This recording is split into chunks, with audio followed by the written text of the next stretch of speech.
നാലാമത്തെ ബ്ലോക്കിലെ അഞ്ചാമത്തെ യൂണിറ്റ് ആയ a brief overviewing of prominent natural disaster in India എന്ന് പറഞ്ഞ ഒരു കൊച്ചു യൂണിറ്റ് ആയി ഡിസ്കസ് ചെയ്യാൻ പോകുന്നു കേട്ടോ.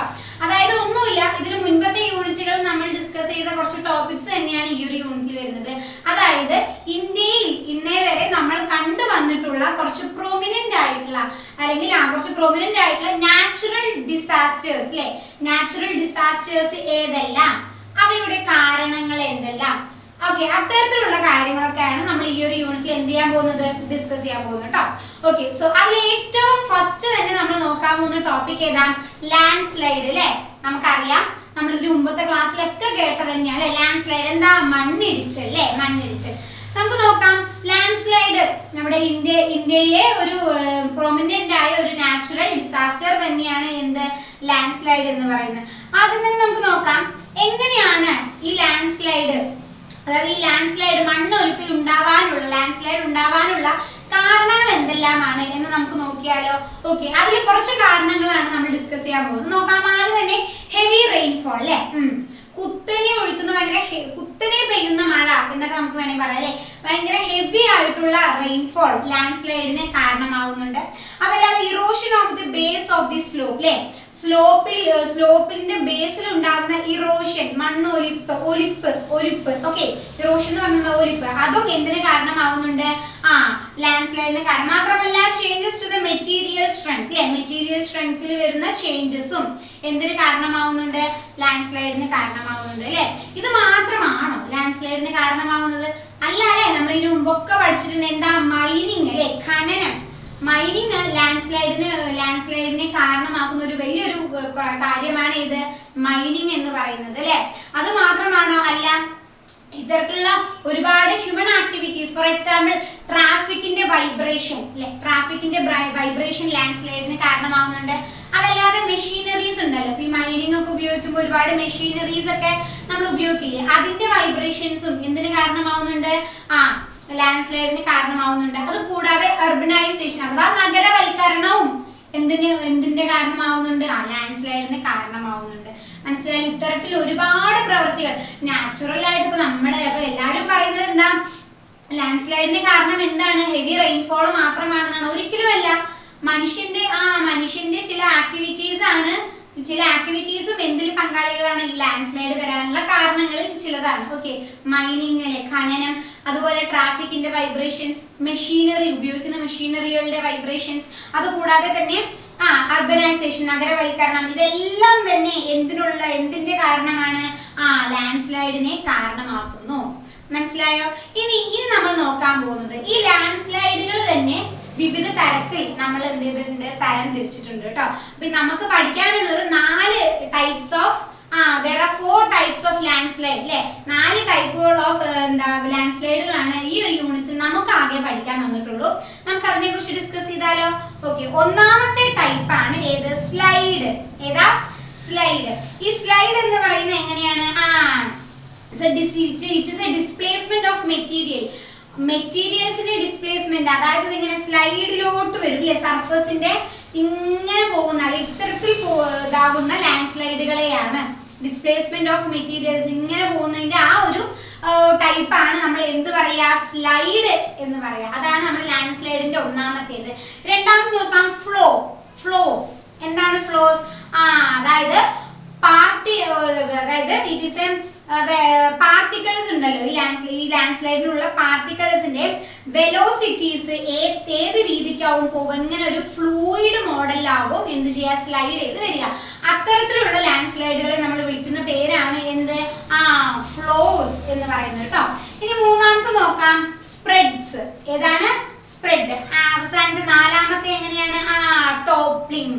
ടോപ്ലിംഗ് എന്ന് പറഞ്ഞാൽ എങ്ങനെയാണ്? അത് rotation of mass of rock. ഒരു വലിയൊരു പാറക്കല്ല് ഇങ്ങനെ റൊട്ടേറ്റ് ചെയ്ത് വരുമ്പോൾ അത്തരത്തിലുള്ളതിനെയാണ് നമ്മൾ എന്ത് പറയാം? ടോപ്ലിംഗ് എന്ന് പറയാം ട്ടോ. അതാണ് ഇത്തരത്തിൽ 4 ടൈപ്സ് ഓഫ് ലാൻഡ് സ്ലൈഡുകളാണ് നമുക്ക് എന്തുള്ളത് പഠിക്കാനായിട്ടുള്ളത് ട്ടോ. അപ്പൊ നമുക്ക് മനസ്സിലായി എന്തൊക്കെയാണ് ലാൻഡ് സ്ലൈഡിന്റെ കാരണങ്ങൾ എന്ന് മനസ്സിലായി അല്ലേ? നാച്ചുറൽ ആയിട്ടും അതല്ലാതെ ഹ്യൂമൻ ആക്ടിവിറ്റീസും ഇതിനെ ഡയറക്ട്ലി ഓർ ഇൻഡയറക്ട്ലി എന്തിന് കാരണമാവുന്നുണ്ട്? ലാൻഡ് സ്ലൈഡിന് കാരണമാവുന്നുണ്ട് അല്ലെ? ലാൻഡ് സ്ലൈഡ് വന്നാൽ എന്തൊക്കെയാണ് നമുക്ക് പ്രശ്നങ്ങൾ ഉണ്ടാവുന്നത് നമുക്കറിയാം അല്ലേ? അതെ, നമ്മുടെ സോയിലിലെ വെജിറ്റേഷൻ അതൊക്കെ നശിച്ചു പോകും അല്ലേ? ഫലഭൂയിഷ്ഠത എല്ലാം നശിക്കപ്പെടും. അപ്പൊ ഇത്തരത്തിലുള്ള കുറച്ച് കാര്യങ്ങളാണ് ലാൻഡ് സ്ലൈഡിനെ കുറിച്ച് നമുക്ക് ഈ യൂണിറ്റിൽ നോക്കാനുള്ളത്. അത് കഴിഞ്ഞാൽ പിന്നീട് അങ്ങോട്ട് വരുന്ന മറ്റൊരു ടോപ്പിക്കാണ് ഏത്? ഫ്ലഡ് അല്ലെ? നമുക്കറിയാലോ അല്ലെ? ഇതിനു മുൻപത്തെ ഒരുപാട് യൂണിറ്റിൽ നമ്മൾ ഫ്ലഡിനെ കുറിച്ചും ലാൻഡ് സ്ലൈഡിനെ കുറിച്ചൊക്കെ ഒരുപാട് ഡിസ്കസ് ചെയ്താണ്. സോ ഫ്ലഡ് എന്ന് പറഞ്ഞാൽ എന്താണ്? It is N overflow of water അല്ലെ? വെള്ളത്തിന്റെ ഓവർഫ്ലോ ആണ് എന്തിന് കാരണമാകുന്നത്? യഥാർത്ഥത്തിൽ ഫ്ലഡിന്. അതെ, അത് ഒരു എന്താ പറയാ അൺഎക്സ്പെക്റ്റഡ് ആയിട്ടുള്ള ഒരു രീതിയിൽ, അതെല്ലാം ഉണ്ടെങ്കിൽ പെട്ടെന്നുള്ള ഒരു വെള്ളത്തിന്റെ അളവ് കൂടുക അല്ലെ? അത്തരത്തിലുള്ള ഒരു കണ്ടീഷൻ ഒക്കെയാണ് എന്താ ഫ്ലഡ് എന്ന് നമ്മൾ എന്താ വിളിക്കുന്നത്. ഇനി നമുക്ക് നോക്കാനുള്ളത് ഫ്ലഡിന് കാരണമാകുന്ന കുറച്ച് കാര്യങ്ങളുണ്ട്, അല്ലെങ്കിൽ കുറച്ച് കാരണങ്ങളുണ്ട്. അതെന്താണ്? What are the causes of flood? ഇതാണ് നമ്മൾ ഇനി നോക്കാൻ പോകുന്നത്. നമുക്ക് നോക്കാം. ആദ്യം തന്നെ മാസീവ് റെയിൻഫോൾ. എന്താണ് അത്? നമ്മൾ ഒരുപാട് 2-3 ദിവസം തുടർച്ചയായി പെയ്തുകൊണ്ടിരിക്കുന്ന കുത്തനെയുള്ള മഴ എന്തിന് കാരണമാകാം?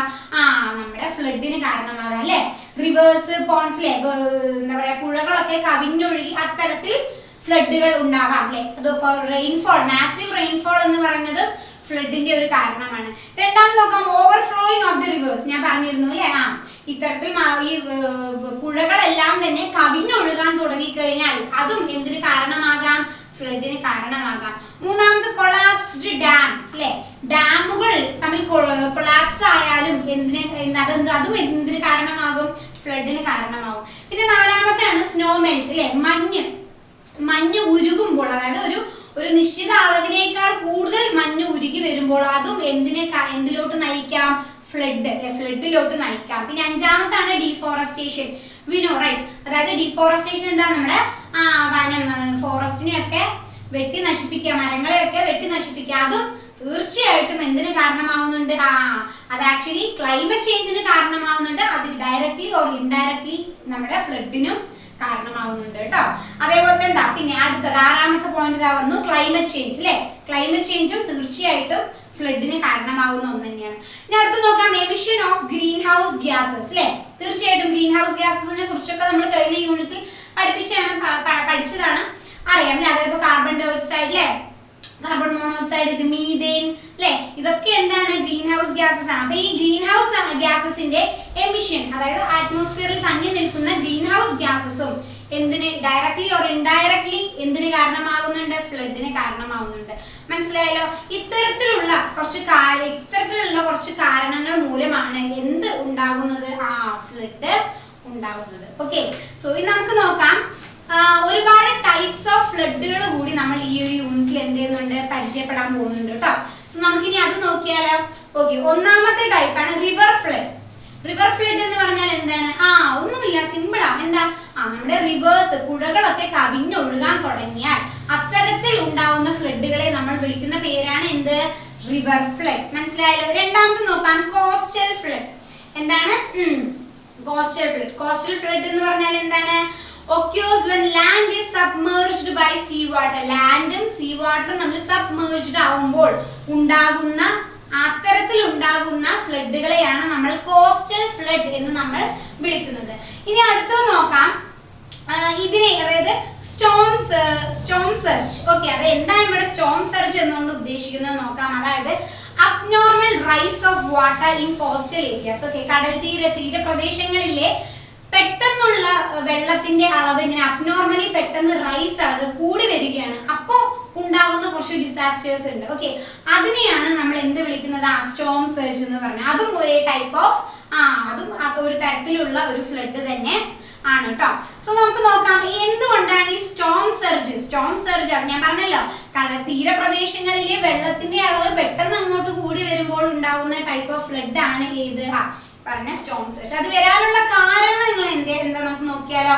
ഒന്നാമത്തെ ആള് വിൻഡ് അല്ലെ, കാറ്റ് എന്തിന് കാരണമാവുന്നുണ്ട്, സ്റ്റോം സർജിന് കാരണം. മാത്രമല്ല രണ്ടാമത് ഏതാ, തീരപ്രദേശങ്ങളാണല്ലോ. അപ്പൊ രണ്ടാമത് സ്വാഭാവികമായും ഏതാണ്, വേവ്സ് ആണ് അല്ലെ, തിരമാലകളും ഇതിനൊരു കാരണമാണ്. മൂന്നാമത് ലോ അറ്റ്മോസ്ഫിയറിക് പ്രഷർ. ഏതാണ്, ലോ അറ്റ്മോസ്ഫിയറിക് പ്രഷർ. ഓക്കെ, അന്തരീക്ഷത്തിലുള്ള ലോ പ്രഷറും എന്തിന് കാരണമാവുന്നുണ്ട്, ഇത്തരത്തിലുള്ള സ്റ്റോം സർജിന് കാരണമാവുന്നുണ്ട്. മനസ്സിലായല്ലോ. ഇതൊക്കെയാണ് നമുക്ക് ഈ ഫ്ലഡുകളെ കുറിച്ച് പഠിക്കാനുള്ള, ഇതൊക്കെയാണ് ദ ഡിഫറെന്റ് ടൈപ്സ് ഓഫ് ഫ്ലഡുകൾ. ഓക്കെ, സോ നമുക്കിനി അടുത്ത ഒരു ഡിസാസ്റ്റർ അല്ലെ, ഇപ്പൊ ഞാൻ പറഞ്ഞു ലാൻഡ് സ്ലൈഡ് പറഞ്ഞു, അതേപോലെ തന്നെ ഫ്ലഡിനെ കുറിച്ച് സംസാരിച്ചു. ഇനി നമ്മൾ പഠിക്കാൻ പോകുന്ന മറ്റൊന്നാണ് ഏത്, സൈക്ലോൺസ് അല്ലെ. സൈക്ലോൺസിനെ കുറിച്ചാണ് ഇനി നമ്മൾ നോക്കാൻ പോകുന്നത്. സോ സൈക്ലോൺസ് അഥവാ ചുഴലിക്കാറ്റ് നമ്മൾ രണ്ടായിട്ടാണ് സൈക്ലോൺസിനെ ക്ലാസിഫൈ ചെയ്തിട്ടുള്ളത് കേട്ടോ. ഏതൊക്കെയാണത്, ട്രോപ്പിക്കൽ സൈക്ലോൺസും അതേപോലെ തന്നെ എക്സ്ട്രാ ട്രോപ്പിക്കൽ സൈക്ലോൺസും. മനസ്സിലായല്ലോ എന്തൊക്കെയാണ് ട്രോപ്പിക്കൽ സൈക്ലോൺസും എക്സ്ട്രാ ട്രോപ്പിക്കൽ സൈക്ലോൺസും. എന്താണ് ട്രോപ്പിക്കൽ സൈക്ലോൺസ് എന്ന് നോക്കിയാലോ. ഓക്കെ, ഈ ട്രോപ്പിക്കൽ സൈക്ലോൺസ് എപ്പോഴും അവർ എവിടെയായിരിക്കും, ഇക്വേറ്ററിനോട് ചേർന്നായിരിക്കും എന്ത് കാണാൻ സാധിക്കുക, ട്രോപ്പിക്കൽ സൈക്ലോൺസിനെ നമുക്ക് കാണാനായിട്ട് സാധിക്കുക. ഈ ട്രോപ്പിക്കൽ സൈക്ലോൺസിന്റെ മറ്റു പേരാണ് ടൈഫോൺസ് അല്ലെങ്കിൽ ഹുറിക്കെയിൻസ് എന്നൊക്കെ നമ്മൾ വിളിക്കും ട്ടോ. മറ്റുള്ള പേരാണ്. അതേപോലെ തന്നെ ഈ ട്രോപ്പിക്കൽ സൈക്ലോൺസിന്റെ ഡയാമീറ്റർ അല്ലെ, ഡയാമീറ്റർ അഥവാ ചുഴലിക്കാറ്റ് അല്ലെ, ഡയാമീറ്റർ എന്ന് പറയുന്നത് എന്തായിരിക്കും, ഈ ചുഴലിക്കാറ്റിന്റെ ഡയാമീറ്റർ വളരെ ചെറുതായിരിക്കും. മനസ്സിലായല്ലോ.